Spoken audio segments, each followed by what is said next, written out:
Assalamualaikum warahmatullahi wabarakatuh. We are from class CS1432A. We'll present to you our group project under course ECO120, which is Principle of Economics. In the beginning, I'm going to introduce all my group members. So, my name is Muhammad Syahrul Ikhwan bin Syamsul Fauzi. Then, Raja Ammar bin Raja Anwar. Next, Muhammad Adib Najwa bin Muhammad Najib. Next, Nur Arini binti Muhammad Nur. Then, Mariah Kibtiyah binti Muta Chowhiri. And lastly, Shifa Imtiazi binti Dunia. First thing first, we would like to apologize if there were any shortcomings through the video. So, without further ado, let's get into the video.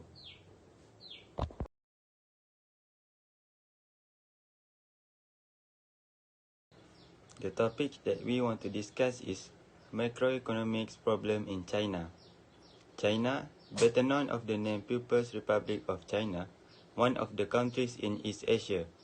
In 1990, China has human population of more than 1.1 billion. The number keep increase based on the year until 2020. China's population of more than 1.4 billion.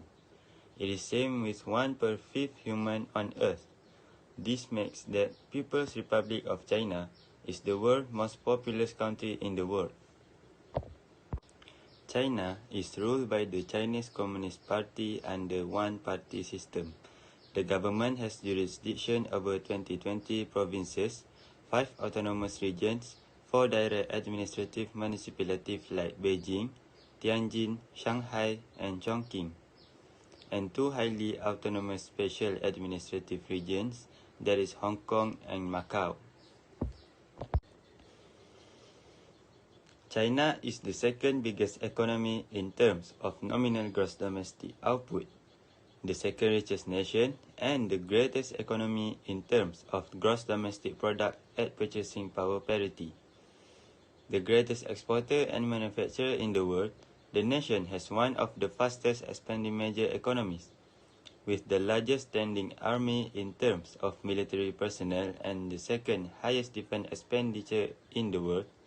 China is a recognized nuclear weapon state due to its sizable market, expanding military might, economic potential, and influence in world events. China is regarded as a potential superpower.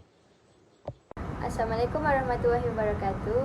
I am Arini and I am going to talk about background country of China. China is an Asian nation.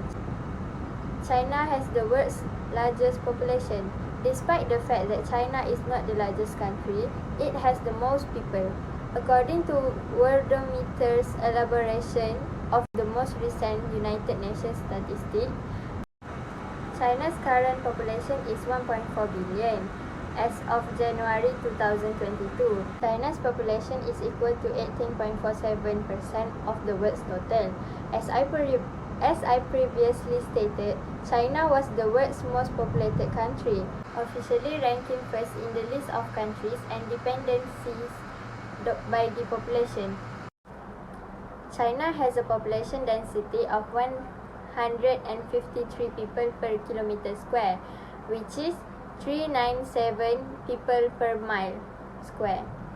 China has a total land area of 9388,211 kilometers square. In China, in 2020, 60.8% of the population is urban. However, there is no recent statistic for 2021. The median age in China is 38.4 years, indicating that the Chinese population is neither too elderly nor too young. Population pressure on arable land. Increasing population pressured China's arable land throughout the Ming 1368 to 1644 and Qing from 1644 to 1911 periods. Over this 4th century era, remarkable advances in agriculture in China witnessed the exceptional triumphs in expanding grain output to feed the rising population. Migration from ancient places to frontier areas helped to broaden agriculture and extend people beyond previously highly inhabited areas. The introduction of higher-yielding rice seeds and rice cultivars that mature sooner enhanced production from existing heavily tiled areas. The introduction of new crops into Chinese farming patterns was crucial during this time period, as the Chinese adopted New World foodstuffs which, as previously said, arrived to Asia via Spanish conquerors from the Americas. These new crops, particularly maize, sweet potatoes and peanuts, were non-competitive with typical grain crops since they could be cultivated in marginal regions such as on hill slopes and in dry or sandy soils. Increased food production was also assisted by continued focus on increasing irrigation, terracing, grain storage, and advancement in tools and organic fertilizers. China's population doubled and redoubled well before the country's industrial revolution. Despite China's apparent success in keeping up with population growth, these efforts could not last. Indeed, by the 19th century, population pressure had tested the weakening Qing imperial system's ability to deal with it. Between 1851 and 1949, a century of insurrection, social turmoil, and sorrow, China's population rose only by 100 billion on top of its 432 billion base. At the same time, the population of the United States expanded from about 23 billion to 151 billion. Immigration accounted for 36 million of the 128 million growth in the US, while China's absolute population growth rate this century was significantly lower than in previous centuries. The scale of China's overall population left the newly founded People's Republic of China with both a resource of enormous potential and a task of enormous proportions. Main economic sectors. There are three main economic sectors. The first one is manufacturing sector, the second one is service sector, and the third one is agriculture sector. Main economic sectors. After the United States, China has the world's second largest economy. However, after 3 decades of extraordinary expansion, China is now entering a period of slower growth, which is an unavoidable consequence of the country's transition from a developing to a more mature, established economy. China's yearly GDP growth rate frequently exceeded 10% throughout the 1980s, 1990s, and early 20s, with a 6.3% growth rate forecast for 2019. However, this is likely to be closer to 6% due to the impact of the US-China trade war. The three primary sectors of the Chinese economy are manufacturing, services, and which employ the majority of the population and contribute the most to GDP, as charted above. Manufacturing sector. Some may believe that the popularity of Chinese items stems from an availability of inexpensive Chinese labor, which lowers production costs, but there is much more to it. Aside from cheap labor costs, China has earned the moniker the world's factory due to its vibrant business ecosystem, lack of regulatory compliance, low taxes and levies, and competitive currency practices. Each of these major features is discussed in further detail further below. China is the world's largest manufacturer, and it is sometimes referred to as the factory of the world. It has been a favored industrial site in recent decades due to its lower labor costs, technically skilled employees, and solid infrastructure. However, as more developed regions move up the value chain and labor-intensive industry moves inland, China's competitiveness and industrial profile shift. Companies are increasingly choosing to produce in China to service the thriving Chinese market rather than as a low-cost alternative for export commodities. Service sector, warehousing and transportation, information services, stocks and other investment service, professional service, waste management, healthcare and social assistance, and arts, entertainment, and recreation are all examples of service in China. Over the previous 2 decades, China's service sector has more than doubled its share of economic activity, accounting for 53.3% of GDP in 2021. In 2013, it overtook the industrial sector.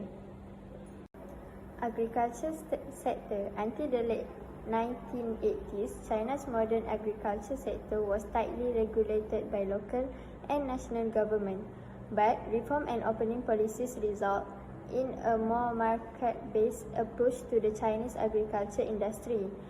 In recent years, the government has followed suit by focusing its efforts on agriculture, rural areas and farmers. China has produced 1/4 of the world's grain and nourished 1/5 of the world's population while having less than 10% of the world's arable land. This is a huge achievement not just in the struggle for food and nutrient security in China, but also globally. China presently leads the world in the production of cereals, cotton, fruits and vegetables, meat, poultry, eggs and fish. Currently, China's agriculture business produces 18% of the world's cereal grains, 29% of the world's meat, and 50% of the world's vegetables. Overall, the country produces around 20% of the world's food and making it the world's largest agricultural economy. Assalamualaikum warahmatullahi wabarakatuh. So next we will continue with the analysis data, the macroeconomic problems in China due to COVID-19. So in this section, we got two information, which is inflation and unemployment. Firstly, what is inflation? Inflation is the rate of increase in price over a given period of time. Its unit of currency buys fewer goods and services as the general price level rise. In contrast, inflation is a situation in which price in the economy rise. Inflation increases the cost of living by raising the price of goods and services. Inflation can reduce the purchasing power of money. Inflation means that your money today cannot buy as much as it could yesterday. If the price of goods rises, the same amount of money will purchase a smaller quantity of goods. Next, inflation in China due to COVID-19. The National Consumer Price Index (CPI) increased by 2.1% year-on-year in May 2022. Prices in urban and rural areas both rose by 2.1%. Food and non-food price rose by 2.3% and 2.1%, and consumer goods and services rose by 3.0% and 0.7%. From January to May, the National Consumer Price Index rose by 1.5% on average compared to the same period last year. As a result of the coronavirus outbreak, the price increase and COVID-19 has slowed economic growth across much of the country, forcing some business to close temporarily and imposing travel restrictions within the country. Household consumption has remained subdued. Sale of goods for the home are an important indicator of household consumption in China for major cities, covering a wide range of items such as appliances, furniture, and curtains, and are approximately 70% of the 5-year average. Furthermore, even during the May Day holiday in early May, when demand is typically high, some sales were barely comparable to the 5-year average, which means that the whole household consumption is in the low demand. Next type of inflation. There are three types of inflation. First, cost push inflation, demand pull inflation, and monetary inflation. We go to the cost push inflation. Cost push inflation occurs when a shortage of labor, raw material, crop failures, or capital raises production, cost and reduce aggregate supply, and raising the price level. Affirmative demand remains unchanged, but because there are fewer goods or services available, supplier can charge more per unit. Next, demand pull inflation. Demand pull inflation is defined as inflation characterized by frequent increase in aggregate demand. It occurs when economic growth is excessively rapid. Excessive demand and a lot of money chasing a small number of goods. The economy will grow faster than the long-term trend rate. For example, an increase in consumer demand or an increase in film investment or an increase in government expenditure or an increase in net export from foreign countries or any combination of the four components will shift the aggregate demand curve to the right. The economic growth based on the graph given in the latest report from the nominal gross domestic product (GDP) of China has reached $4,256.2 billion in March 2022, which increased by 4%, while GDP in China reached $12,544.6 billion in December 2022. The gross saving rate was measured at 45.5% in December 2021. For GDP in April 2022, decreased by 6.8%, caused by the weaker external demand as the COVID-19 pandemic intensified around the world in April 2022. Consumption. According to the consumption function C equal to C1, as income increase, consumption will increase. Growth in consumer demand will inevitably lead to rising consumer price, which lead to rising price causing inflation to producer.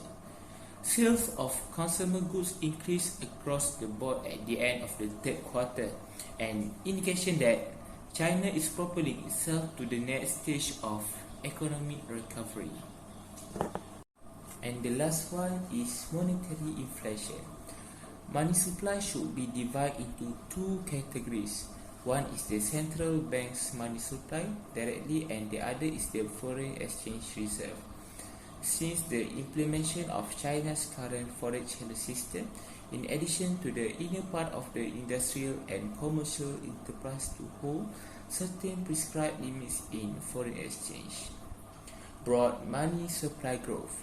Over the year, many economists believe that inflation is always a monetary phenomenon, more strictly speaking, banknotes phenomenon.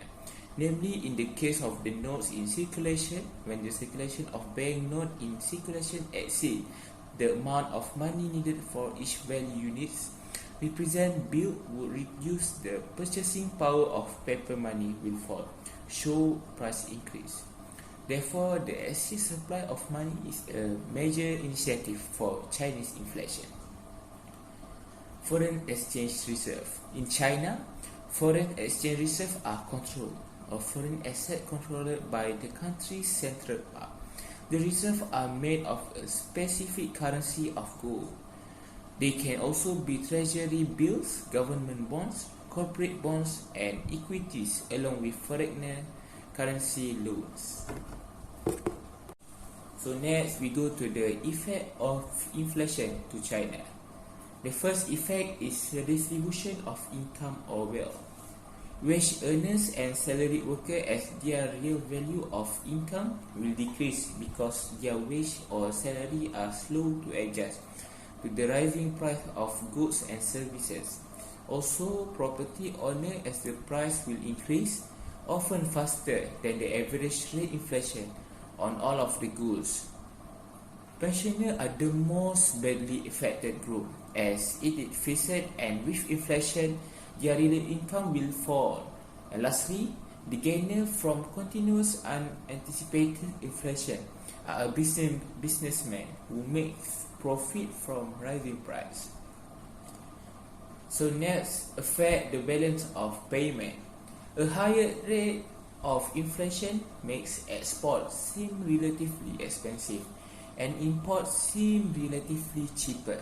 Hence, the balance of trade will suffer. It will also affect employment in industries involved in exports. And the third is discourage investment and saving due to uncertainty over future inflation. In inflation increase, the opportunity cost of holding money reduce saving and distort consumer behavior by causing them to purchase and hoard more. Inflation also distorts the behavior of firms and makes long-term planning difficult. Will divert funds from productive investment to speculation to firms. Trade unions may fight for higher wage and go strike, which will affect the production. Let's continue in unemployment. First, unemployment in China due to COVID-19. For begins, China's experts confirmed in early January 2020 that a pneumonia epidemic in Wuhan was caused by a novel coronavirus strain, which was the first of these developments. The Chinese government has taken several measures to get the situation under control, including extending the national lunar year vacation and shutting down Hubei province completely, among other measures. Next is unemployment rates in China. Considering how vital social stability in the world's most populous country, Beijing raised alarm about the country's unemployment rate in the first half of 2022. According to official data, China's labour market has been put under pressure on a variety of fronts for the first time in decades.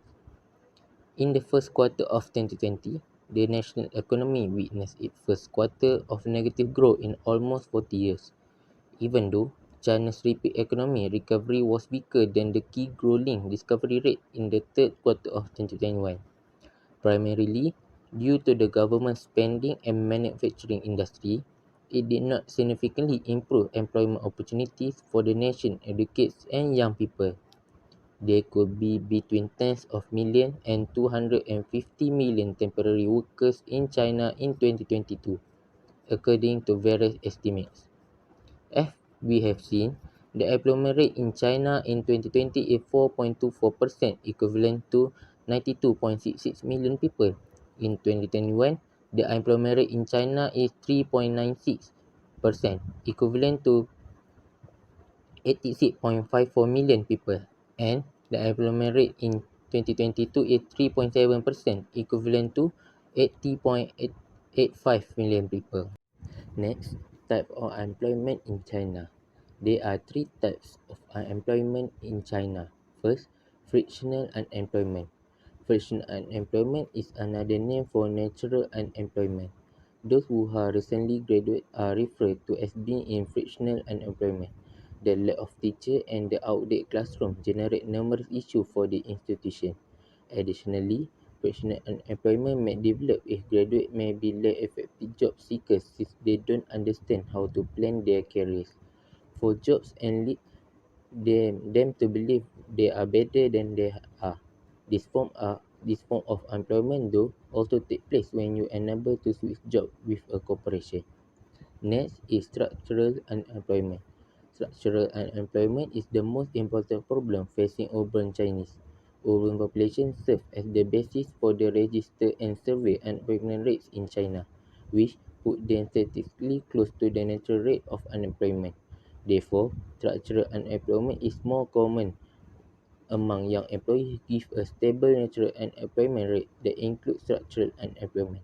Lastly is cyclical unemployment. Most cases of cyclical unemployment, which primarily affect industrial workers, are to blame for the high employment rate in developing nations. The impact on China's regular market. however, is significant. There is less demand for many migrant workers to return to their countries as the Chinese economy is impacted by the global financial crisis. Urban industries are having difficulty filling positions as the economies grow. And last, effect of unemployment. After China joins the World Trade Organization, many businesses will open locations there as a result. However, projections indicate that increased domestic market competition will result in a significant increase in the number of layoffs and unemployment. The job market will worsen because of the intense competition that farming will face from the other nations. We haven't made much progress in the fight against unemployment for the three main reasons. Every time there was a lot of work and a lot of people hired. It was a bad thing because it resulted in a lot of people going without a jobs and a lot of people getting hired. It will be challenging to address the unemployment issue because of its many structural roots. There are no long-term solutions that can help or hurt unemployment in the short term, despite the government's best efforts. How to overcome the problem, which is the inflation in China. There are several measures to control the inflation in China. To control the inflation, a government can use two contractionary policy, which is contractionary fiscal policy and contractionary monetary policy. Contractionary fiscal policy. What is fiscal policy? Fiscal policy is a higher rate of income tax could reduce spending, demand, and inflationary pressures through fiscal policy. Contractionary fiscal policy also can help government reduce the inflationary pressure on the economy by execute budget surplus in China. There is two tools of budget surplus, which is decrease in government spending and increase in taxes. Firstly, decrease in government spending. China is famous for its development projects and reduced large expenditures during periods of inflation. Reduction in government spending will make aggregate demand decrease, lower the price level, and reduce inflation in the country. One of the methods that the government can use to control the inflation is through contractionary monetary policy. What is contractionary monetary policy? Monetary policy is a higher interest rates decrease the economy's demand, resulting in lower economic growth and lower inflation. There are four advantages for monetary policy. First, increasing the interest rate through the central bank. Second, open market operations. Third, increasing required reserve ratio. And fourth, increasing discount rate or bank rate. How to overcome unemployment in China? There are three suggestions for how to overcome unemployment in China. First, overcome through structural unemployment. Second, overcome cyclical unemployment. And third, overcome frictional unemployment. There is two ways to overcome structural unemployment. First, set up training centers, and second, move to regions and industries where job is available. Set up training centers. In order to overcome the structural unemployment in China, the government can set up training centers in the country. Public and private employment training programs need to to give the opportunity for workers to improve their occupation by teaching them new skills. For example, the workers will learn vocational skills such as bricklaying, plumber, electrician, or nursing.